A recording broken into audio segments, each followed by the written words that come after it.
Good morning. Good morning to you. This is Leaning In with Ann.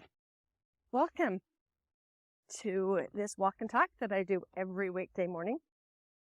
We are going to talk about being seen, being heard, being known, emotional expression, how to get out of emotional loneliness. It's kind of my life mission, is to figure out how to not be emotionally lonely and to help others do the same. So, good morning to you. I am author. I am a teacher, a mentor. I am a grandma. I am a wife.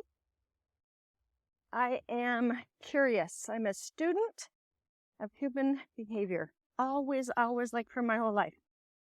Student of human behavior and what happens and why it happens and, picking it apart. God's given me some skill sets. And one of those skills is to be able to understand what's going on in me and making sense of what I see in others and picking that apart in a way that we can all access it. So that's why I'm here, because that's what God told me to do. By the way, I'm also a daughter of God, and I'm also a servant of God. I do lots and lots of things with Him. It makes me happy. Today's subject is loaded. It's going to probably be several days, if not more, to unpack all of this. I was reading Brene Brown's Atlas of the Heart, and it really talked about emotional regulation, emotional autonomy, like in the beginning. The rest of it's kind of a dictionary of emotions, if you will. But in the introduction, some things she said, I went, yes, that's what I've been trying to say. She articulated something that I have been saying for quite some time. And that is that two things. One, if I express and share something with someone, some feedback, and they feel shame based on that expression, that does not mean I shamed them. Wow. That was a big one to unpack. The other one was that it is your responsibility to hold people accountable in a respectful and productive way. And we're going to unpack that a little bit. What does that even mean? What somebody else's response is, emotional response to that expression, is actually not your responsibility. That was more difficult. All right, let's unpack. Let's go back to the beginning. When you're kids. Why did you do that? You made him feel so bad. Have you heard that? Or, he made me sad. Well, you just made me so angry. The reason why I'm angry is because you did blah, blah, blah, blah. Right? Oh my gosh. We have learned culturally a huge false belief that is jacking us all up. So I want you to hear it. Here we go. Here's the reality. You did not make your sister sad. You did not make somebody mad. You cannot make anyone feel anything. I heard it another way. This was so good. I can't actually do anything about your nervous system. I can't regulate it. Have you ever had someone who is really, really, really hysterical or very, very angry, and you can't make them calm down? You can't make anybody feel anything. You cannot make anybody regulate. If I could make you feel, I would. I would make you feel loved and supported and seen. I would make you feel heard and cherished. I would make you feel important. That's what I would do if I could make somebody feel something. Now, there is a gentleman, his name's Nick Matesh. He talks to men about this emotional connection and how to do it. I love when men talk to men about important things. Like, men, you listen to men way more than you listen to us women. I get it. It's okay. He's so great. He was talking about a comment that he got where somebody was saying, my husband told me that he wasn't responsible for my emotional happiness. I am now single and happy. And what he did was debunk a couple of things. Number one, it is true. You are not responsible for anyone's happiness. But if that's the line you use and excuse yourself of all of your behavior, it's a cop-out, man. It's a total cop-out. You are responsible for helping to create and maintain a safe space and environment so that other people can process through emotional responses. That is true. So if there's a lot of judgment and a lot of criticism and a lot of other stuff, it's not emotionally safe to process out the shame, the guilt, the fear, the doubt, the things that somebody is experiencing. So I want to make sure that we have that clear. You cannot make anybody anything. You can contribute to their experience. You can have impact. That is 100% true. But you didn't make people feel anything. So we have to get that groundwork, okay? The next thing, guys, on my post about this one, I said, I see you. I see you. Man, wouldn't that be great? If everybody here could just look at a name and really see, love, and accept who that person is, who's attached to that name. Okay, let me tell you why this kind of comes up in us. It's because it is what we experienced at birth. So we didn't have any communication skills. We didn't have verbal language. We did feel, and we felt sensations within our bodies. So when we were hungry, we cried.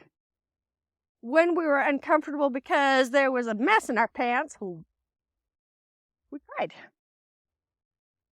When we were scared and we needed comfort, we cried. When we felt safe and connected, we smiled and we giggled. And when we felt safe, we explored. We played, we grabbed things, we touched them, we tried to make sense out of them. Like, is this? You have the ability to look across the room. Like, I can see, okay, hold on, let me see if I can do this. I can see that, and by just seeing it, I know it's going to be rough to the touch, right? Okay, watch. I can also see this. How convenient that this is here. So similar in diameter, and I can know that that is going to be smooth. Why? Because when I was a little child, 1-year-olds are great at this, they do science experiments. I mean, does the tissue fall at the same rate as the dog food? No. Does it taste the same? Does it, we're experimenting. Okay? All right, let's go back. When I cry because I'm hungry, that is the only expression that I have. And so there's an adult around who interprets my what and tries to feed me. Now, if I'm crying like that because my stomach hurts, I don't have anything to tell that my stomach hurts. But if my legs kick in, then somebody might get a hold of the fact that I'm in pain. If I'm giggling, laughing, calm, and happy, others might give me a toy, give me something else to make me more happy and excited. It is in our innate developmental upbringing that at one point in your life, you had someone who could interpret what you were feeling and experiencing and could meet those needs. Seems like we're always trying to go back to that. Here's the truth, guys.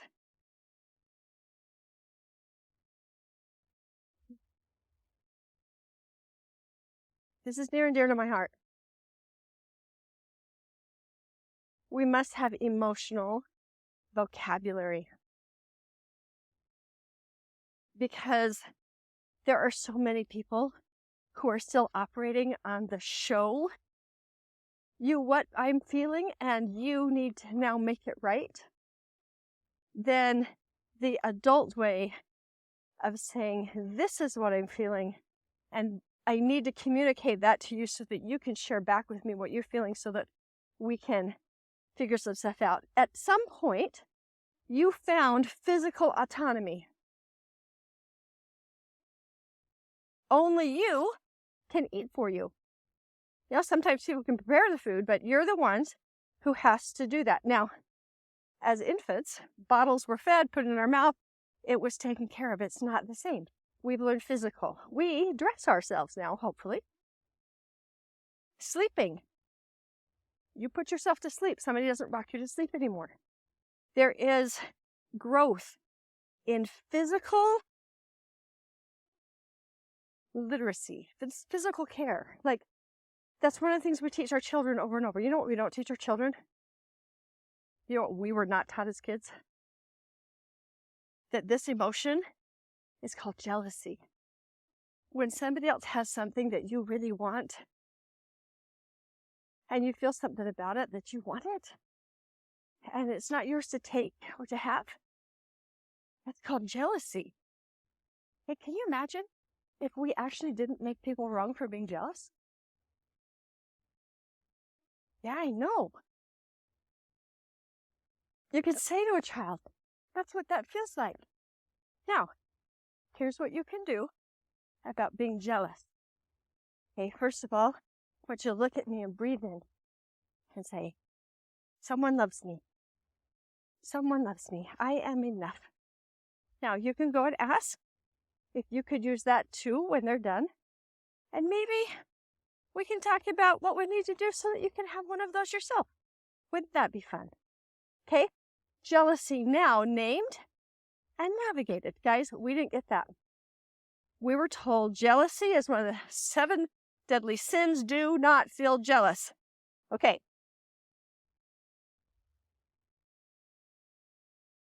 Emotional regulation is not the same as emotional suppression. If you are popping down, pushing down the things that you feel, and it's really the sensations that come up, you're trying to get your body to stop signaling that there's a thing. Because when we're calm, we say we're okay. If we're emotional, we say we're not okay. And emotion is just the sensations in your body along with your experience. Especially if it's a lower feeling vibration that is causing that sensation. So we cannot have emotional regulation, just like physical regulation, without knowledge and vocabulary and a skill set. Lots and lots and lots of us guys are behind the 8 ball. We weren't taught. So the first thing that I would love for you to experience right now is breathe it in, grace. Make yourself aware for just 1 minute that if you are emotionally unavailable or you are emotionally deregulated, means that you explode a lot or you hide a lot or you fawn a lot, that's making everything so better for everybody. If that's what you do, let's give yourself some grace for a second that for some reason you either weren't taught or that's what you were taught in order to make someone else be okay. So, what do we need to do and how do we need to do this? If you don't have language, you cannot communicate. I can see you. Do you know that you can be sitting and crying somewhere? And because maybe I've sat somewhere and I've cried, and my experience is sadness,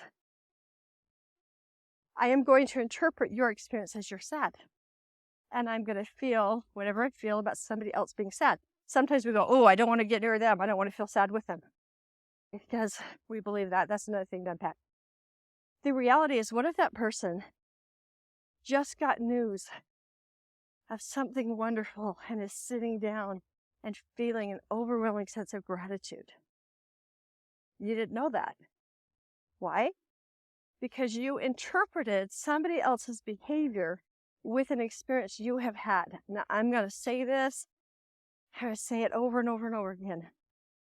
You do not know what is going on inside of anyone. You can guess, like if somebody has a fever and they start tugging on their ear, I can guess that they have an ear infection. But somebody has to look inside to confirm that. I can go to someone and witness them. Hey, I see you're crying. Are you okay? Would you like to share with me what's going on? Sure. This just happened. And I'm so grateful. Now you have a different experience because you checked in and you're not assuming anymore. Here's the real big deal about the whole thing. They did a study, 7,000 people. It's a study 15 years ago. And they said, make a list of the emotions you can identify in the moment that you're feeling them. The average of 7,000 people were 3 emotions. I know when I'm happy, I can feel it when I'm sad, and I can feel it when I'm angry. Those 3 emotions. If that's all that we have, what about disappointment? What about envy? What about awe? What about surprise? What about gratitude? What about cherished? There are nuances that layer our experiences, and that is what matters. Now, if you do not know how to express your emotion, step 1, you got to get the vocabulary. Step 2, if someone else in your space does not know how to express emotion, step 1, give them some grace, be aware. Step 2, check in about what you feel about them not being able to express emotion. We're going to talk tomorrow about throwing it, about what we do when we feel and how we give it to somebody else. Okay, what if we're feeling a dozen feelings all at once? Do you know that part of the mark of emotional maturity is that you can experience and be aware of many different and conflicting emotions all at the same time? I can be happy and scared. I can be connected and isolated, depending on what the situation is and who I'm talking to. You can feel all of those things, and here's the big thing that we didn't get taught. I'm going to leave it here. We're going to talk again tomorrow.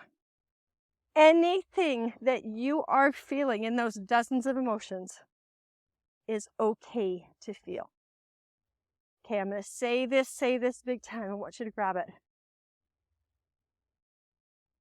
Emotions are not right or wrong. You have a sensation, you interpret that sensation, you name the sensation, and that equals your emotion. Even if your definition of sad is different from somebody else, you're not wrong. You are not wrong for feeling sad. You are not wrong for feeling jealous. You're not wrong for feeling impatient.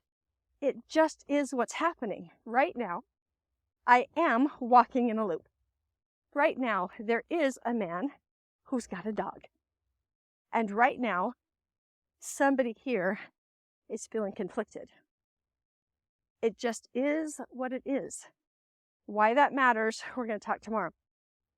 Because it's really important to know that not only do you have a right to feel anything, but other people have a right to feel anything. It's the behaviors that we get in trouble with, but you can feel whatever you would love to feel.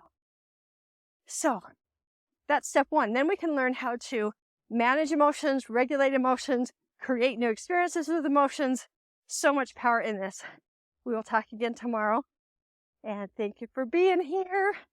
If you would love some mentoring in this, some personal mentoring, please contact me. I have a course that's called Igniting Your Belief, and it's your belief in yourself. It's a belief in God. It's a belief in others, and there's a navigation and being able to regulate emotion so that we can first obtain joy, and the second is protect it so it doesn't leak out, and the third is to create more experiences that generate joy. It's all in the Igniting Your Belief program. I would love for you to take part in that class. I would love to have personal conversations back and forth with you. It is a group class. I teach a principle. I help you through something. Throughout the week, you talk back and forth with your peers that are in the class learning all the stuff.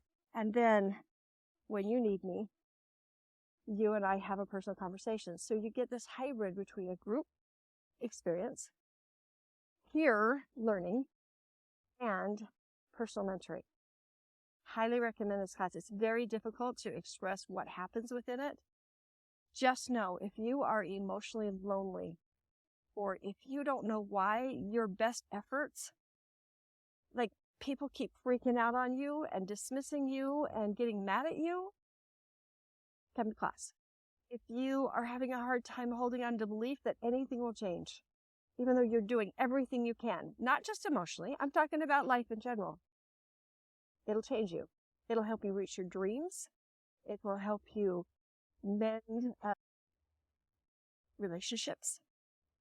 It will help you find your connection to God, not the one that everybody told you, but you and Him. You'll find that connection. All right. Everybody have a wonderful day, and I will see you tomorrow. Bye.